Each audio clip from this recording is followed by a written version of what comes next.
አይገርምም? ሰማይ የሚከፈተው በዚያ ሰው ታላቅ ጸሎት ነበር። ፊቱን በጉልበቱ ቀብሮ ይላል ስለ ኤልያስ ሲናገር ታላቅ ጸሎት ይጸልይ ነበር። እግዚአብሔርን ይፈልገው ነበር። ትንቢት ሰምቶ እንኳን አልተረጋጋም። እስኪ ዘንብ ድረስ እግዚአብሔርን ይፈልገው ነበር። ስለዚህ እግዚአብሔር ቀላያትን ከፍቶ መጣ። ለነገሮቻችን የምንፈልገው ማንን ነው? ምንድነው? ለዚያ ነው እግዚአብሔር ብዙ ጊዜ ጌታ ኢየሱስ ክርስቶስ ብዙ ጊዜ የሚጠይቀው መዳን ትፈልጋለህ? ምን አደርግልህ ዘንድ ትፈልጋለህ? ይጠየቃል። እንዴት ትላላችሁ ስታስቡ? አንዳንዴ ይጠየቃል። የሰውን ሞቲቭ ስለሚያውቀው ነው። እያንዳንዱ ሰው ማን እንደሆነ ያውቅ ነበር ነው የሚለው መጽሐፍ ሲናገር። ስለዚህ አይተማመንባቸውም ይላል። ያውቃል በደንብ ስለሚያውቅ። እነ ዘኪዮስ ለማየት ፈለጉ። ወጣ ዘኪዮስ ዛፍ ላይ ወጥቶ ፈለገው ለማየት አገኘው። ቤቱ ይዞት ገባ። ከነገሩ ምንጭ ነፃ ሆነ። ከቀራጭነት። በዘመኑ ቀራጭነት ማለት ቀላል ነገር አይደለም። ከነገሩ ምንጭ የምንገላገለው እግዚአብሔርን ስንፈልግ ነው። እግዚአብሔርን ስንፈልግ ምን ይሆናል? እግዚአብሔርን የሚፈልጉ ሰዎች በጣም መንፈሳቸው የተረጋጋ ሰዎች ናቸው። በየዕለቱ ፊቱን የሚያዩ ሰዎች፣ በየዕለቱ ፊቱን የሚመለከቱ ሰዎች የተረጋጉ ናቸው። ታስታውሳላችሁ? ጳውሎስ አምላኩን ያውቀዋል፣ ያመንኩትን ያዳነኝን አውቀዋለሁ የሚል ሙላት ውስጡ ስላለ አውራቂስ ቢመጣ ምንም ቢመጣ አረ ተረጋጉ፣ ግድ የላችሁ፣ ምንም የሚደርስብን ነገር የለም፣ አረ ብሉ ይላል። ማዕበል ላይ ቆሞ በተሰባበረው እንደሚደርስ ስለሚያውቅ እንክትክት ባለው መርከብ እግዚአብሔር ያለው ስፍራ ላይ እንደሚደርስ ያውቀዋል። ለምን? በእግዚአብሔር ፊት ቆሞ ፊቱን ፈልጎ የተነገረው ነገር ስላለ። የእግዚአብሔርን ፊት ያላዩ ሰዎች እንደዛ ጠፋን፣ በቃ ከተማ አለቀ ሲሉ ግድ የላችሁ ምንም አትሆኑም ይላል። እግዚአብሔርን የሚፈልግ ሰው መንፈሳዊ መረጋጋት ያለው ሰው፣ መንፈሳዊ መረጋጋት ያለው ሰው። ሃሌሉያ!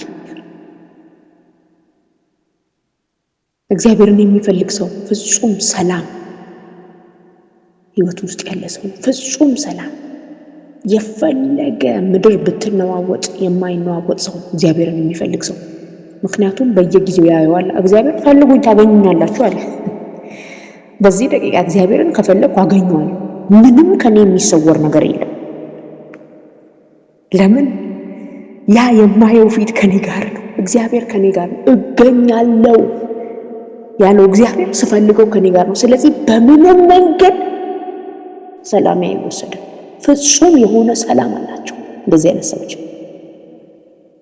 ፍጹም ሰላም። ታስታውሳላችሁ ያቺ ደህና ነው ሰላም ነው እያለች የገሰገሰችውን ሱነማይት ሴት? ነገሩ እኮ ድንኳን የሚያስጠል ነገር ነው፣ እድር የሚያስጠራ ነገር ነው፣ ቀላል ነገር አይደለም። የልጅ ሞት ግን በጣም የተረጋጋች ሴት ናት። ለምን? ፍለጋዋን ታውቀዋለች። የምትፈልገው አንድ ነገር አለ። ያ በኤልሳ ውስጥ የሚሰራ መንፈስ ይህንን ልጅ የሰጣት ለምዳለች። የእግዚአብሔርን መንፈስ ታውቀዋለች። ስለዚህ ከነ ጊያዝ ጋር ታወራ አይደለም፣ ከነ ጊያዝ ጋር ከትዳር አጋሯ ጋር እንኳን አታወራው። ሰላም ነው ላላት ሁሉ አትዘባርቅ። ሰላም ነው ደህና ነው ነው የምትለው። ይሄ እኮ ሰላም ፒስ ኦፍ ማይንድ እኮ አይደል፣ ፒስ ኦፍ ሃርት እኮ ነው። ነገሩ ጨርቅ የሚያስጥል ነው። የልጅ ጉዳይ በጣም ሰውነትን የሚረብሽ ነው። እኔ ሰሞኑን ያለፍኩበትን አውቃለሁ። በጣም ተፈትኛል። በጣም እግዚአብሔር ከእንግዲህ እባክህ በልጅ አትፈትነኝ እስከምን ድረስ ተፈትኛለሁ። በጣም ተጨንቄ። በዚህ ሁሉ ውስጥ ግን ይቺ ሴት አልፋ ሄዳ ምን ነው ሰላም ነው ሲሏት ሰላም ነው። ሰላም እኮ አይደለም እንዴ፣ ነገሩን እየካደች አይደለም፣ ግን የልብ ሰላም፣ ፍጹም የሆነ የልብ ሰላም ያላቸው ሰዎች ናቸው እግዚአብሔርን ፈልገው የሚያገኙ ሰዎች። የተለማመዱት ፊት አለ። ነገሩን እንደሚፈታ፣ ነገሩን እንደሚያውቀው፣ ነገሩ ከእግዚአብሔር እንደማይሰወር የሚያውቁ ሰዎች ናቸው። ሃሌሉያ! እግዚአብሔርን ፈልጉት፣ እግዚአብሔርን ፈልጉት። በህይወት መኖር ብቻ አይደለም፣ የአይምሮ ውስጥ ሰላም ታገኛላችሁ። መንፈሳዊ ህይወታችሁ፣ ቤታችሁ፣ ነገራችሁ ይረጋጋል። በነገር ሁሉ መከናወን ታገኛላችሁ። በነገር ሁሉ በአንዱ በሁለቱ አይደል፣ በነገር ሁሉ ትከናወናላችሁ። ዳዊት እስራኤላውያንን ሊወጋ የገዛ ወገኑን ሊወጋ ሲወጣ አልተቀበሉትም ፍልስጤማውያን። ይህ ሰው ተመልሶ ራሳችንን ይወጋናል እንጂ አሁን እውነት ሳውልን ሊወጋ ነው ይሄ እልፍ ገደለ የተባለው አይደል? መልሰው ብሎ አስመለሰው ከጦር ሜዳና ሲመለስ ሲቅላግ ተቃጥላለች።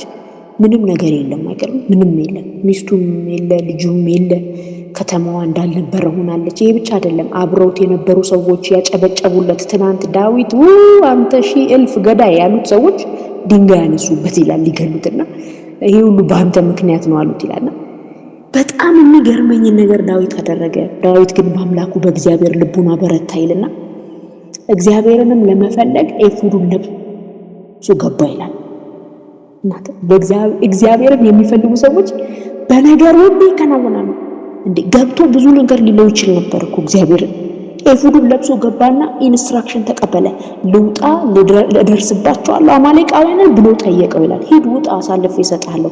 እግዚአብሔርን የሚፈልጉ ሰዎች ዳዊት አማሌቃውያን በጣም ርቀው የ3 ቀን መንገድ ሄደዋል። ብዙ ምርጫዎች አሉት። ወይ ቁጭ ብሎ ማልቀስ፣ ወይ በዚያ በተነሳበት ድንጋይ መፈንከት፣ ወይ ደግሞ መሞት። እኔ አማራጮች አሉት እኮ በህይወቱ። ግን ኤፉድ ለብሶ እግዚአብሔርን መፈለጉ ግን የህይወቱን አቅጣጫ ቀየረው። አይገርም? እግዚአብሔር ይፈልጋል፣ ለምሪት ይፈልጋል፣ ለአቅጣጫ ይፈልጋል። ስለዚህ ወጣ፣ አማሌቃውያንን ደረሰባቸው፣ ምርኮ በዝብዞ ይዞ መጣ ይላል መጽሐፍ ሲናገር። ምርኮ በዝብዞ። እግዚአብሔርን ፈልጉት፣ የድል ህይወት ትኖራላችሁ፣ የመከናወን ህይወት ትኖራላችሁ። አትከስሩም፣ በምንም አትከስሩም። ሌላው የወደቀበትን እናንተ አትወድቁበትም። ሌላው የሄደበትን መንገድ እናንተ አትሄዱበትም። ሰምታችሁ ውጡ። እግዚአብሔርን ፈልጋችሁ ሰምታችሁ ውጡ። ሌሎች ስላደረጉ አታድርጉ። ሌሎች ስለሆነላቸው አታድርጉት ያንን ነገር። ሌሎች ነግደው ስላተረፉ እናንተ ነግዳችሁ ላታተርፉ ትችላላችሁ። ሌሎች በሆነ አገልግሎት ውስጥ ተሰማርተው በጣም ሰክሲድ ስላደረጉ ያ የእናንተ አገልግሎት መንገድ ነው ማለት አይደለም። እግዚአብሔርን ፈልጉት። እግዚአብሔር ይፈለጋል። ለኢንስትራክሽን ለህይወት መርህ ይፈለጋል። የህይወታችን ማኑዋል ነው ፊቱ። የህይወታችን አቅጣጫ ነው ፊቱ።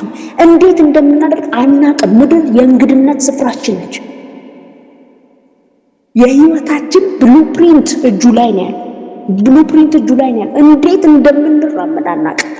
እንዴት እንደምንሆን አናውቅም። በህይወት ዘመን እግዚአብሔርን የፈለጉ ሰዎች የተከናወነላቸው ሰዎች ናቸው። እግዚአብሔርን ፈልጉት። እግዚአብሔርን የሚፈልጉ ሰዎች በረፍት የሚኖሩ ሰዎች ናቸው። በረፍት መጽሐፍ ቅዱስን ብሉይ ኪዳንን ስትመረምሩ እግዚአብሔርን ፈልገው ከሱ መረጃ የጠየቁ ሰዎች እነሱ ብቻ አይደለም ያረፉት። ነገስታቶች እነሱ አርፈው ሌላውንም ያሳረፉ ናቸው። አይገርምም? አይ ቲንክ ኢዮስያስ ይመስለኛል። ኤግዛክትሊ ክፍሉን አላስታውስም። የሚረዳኝ ሰው ካለ ይረዳኛል። የእግዚአብሔርን ቤት ለማስተዳደር ያለውን ፋይናንስ ቼክ እንዲያደርግለት አንድ ሰው የላከ ዮስያስ ይመስለኛልና ያ ሰው ሄደና በእግዚአብሔር ቤት ውስጥ የእግዚአብሔርን ቃል ተጥሎ አገኘ ይላል። ተጥሎ አገኘና ይዞለት መጣ። ገንዘቡ ባልሆነ ስፍራ ላይ ውሏል እኮ። ዮስያስ ይሄ ሊያሳዝነው የሚገባ ነገር ነበረ። ለእግዚአብሔር ቤት ስራ የተሰበሰበው ገንዘብ እኮ ያልሆነ ቦታ ላይ ውሏል። ግን ይሄ የተላከው ሰው መጣና ለንጉሱ ሰጠው።